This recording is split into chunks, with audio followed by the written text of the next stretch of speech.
بسم اللہ الرحمن الرحیم۔ عربی میں جنت ایسے گھنے باغ کو کہتے ہیں جس میں درختوں کی وجہ سے زمین چھپی ہوئی ہو۔ جنت کو جنت کہنے کی 3 وجوہات ہیں۔ جنت میں باغات ہیں، وہ عالم غیب میں ہے، اور جنت بروز قیامت ملے گی۔ جنتیوں کی سب سے بڑی نعمت دیدار خداوندی ہے۔ جنت کی ایک اینٹ سونے کی اور ایک اینٹ چاندی کی ہے، اس کا گارا خالص مشک کا ہے، اس کی بجری موتی اور یاقوت کی ہے، اس کی مٹی زعفران ہے۔ جو اس میں داخل ہوگا خوش رہے گا، کبھی غمگین نہ ہوگا، ہمیشہ رہے گا، کبھی نہ مرے گا۔ اس کے کپڑے نہ گلیں گے اور نہ ہی ان کی جوانی فنا ہوگی۔ جنت کی 100 منزلیں ہیں، اور ہر منزل کا فاصلہ ایسے ہے جیسے زمین و آسمان کا فاصلہ۔ ایک اعرابی نے بارگاہ رسالت صلی اللہ علیہ وآلہ وسلم میں حاضر ہو کر پوچھا، کیا جنت میں اونٹ ہوں گے؟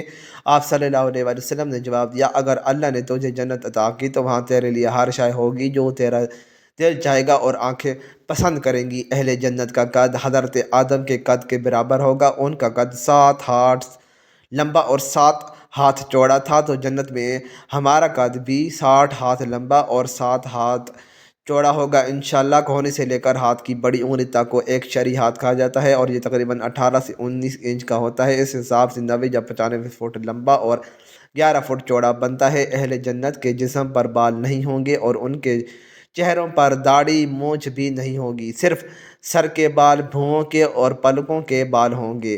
جنتی کھائیں گے اور پئیں گے، لیکن نہ تھوکیں گے، نہ پیشاب کریں گے، نہ پاخانہ کریں گے، نہ ناک سینکیں گے۔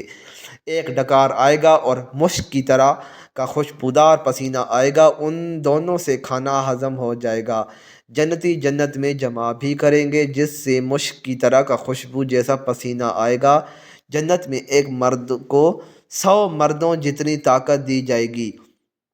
جنت میں ہماری عمر 30 سال ہوگی اور مزید کبھی نہیں بڑھے گی، اور یہ 30 سال قمری ہیں۔ اگر انہیں سورج کے سالوں میں تبدیل کیا جائے تو 29 سال 1 ماہ اور 8 دن بنتی ہے۔ اس عمر میں تو آدمی بالکل جوان ہوتا ہے۔ ایک حدیث میں آتا ہے کہ قیامت کے دن سب لوگ 30 سال کے اٹھائے جائیں گے، پھر اگر کوئی جنتی ہوگا تو اس کو حضرت آدم کا قد مبارک دیا جائے گا، اور حضرت یوسف کا حسن دیا جائے گا، اور حضرت ایوب کا دل دیا جائے گا، اور عمر 30 سال ہی رہے گی، اور اہل جہنم کی عمر بھی 30 سال ہی رہے گی، لیکن ان کا جسم پہاڑ جتنا پھول جائے گا۔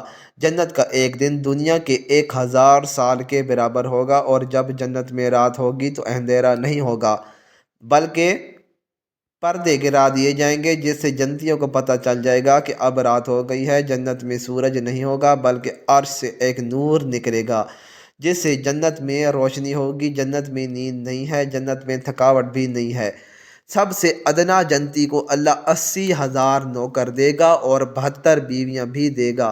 سب سے ادنا جنتی بھی اپنی نعمتوں، باغات، تختوں اور بیویوں کو 1000 برس کی مسافت تک دیکھے گا، اور اللہ کے نزدیک سب سے زیادہ اکرام والا وہ ہوگا جو صبح اور شام اللہ کے چہرے کی طرف دیکھے گا۔ ایک حدیث کا مفہوم ہے کہ اگر جنت کی حور زمین کی طرف جھانک لے تو جنت سے لے کر زمین تک ہر چیز روشن ہو جائے، یعنی 7واں آسمان اور زمین بھی روشن ہو جائے۔ ایک حدیث میں آتا ہے کہ دنیا کی ایمان والی عورت اس جنت کی حور سے، جس کا میں نے ابھی ذکر کیا ہے، اس سے 70,000 گنا زیادہ خوبصورت ہوگی۔ حدیث میں آتا ہے کہ جنت کی لڑکی کے سر کے بال سر سے چلتے ہیں اور پاؤں کی ایڑی تک آتے ہیں، یعنی جنت کی لڑکی کا قد 90 فٹ ہے اور بال بھی 90 فٹ ہوں گے۔ جنت کی شوہر اپنے شوہر کی قدم کی طرف قدم رکھتی ہے تو ایک قدم میں 1,00,000 نکھار اپنے شوہر کو دکھاتی ہے۔ مزید اچھی ویڈیوز کے لیے چینل کو سبسکرائب کریں، ویڈیو کو لائک اور شیئر کرنا نہ بھولیں۔ شکریہ۔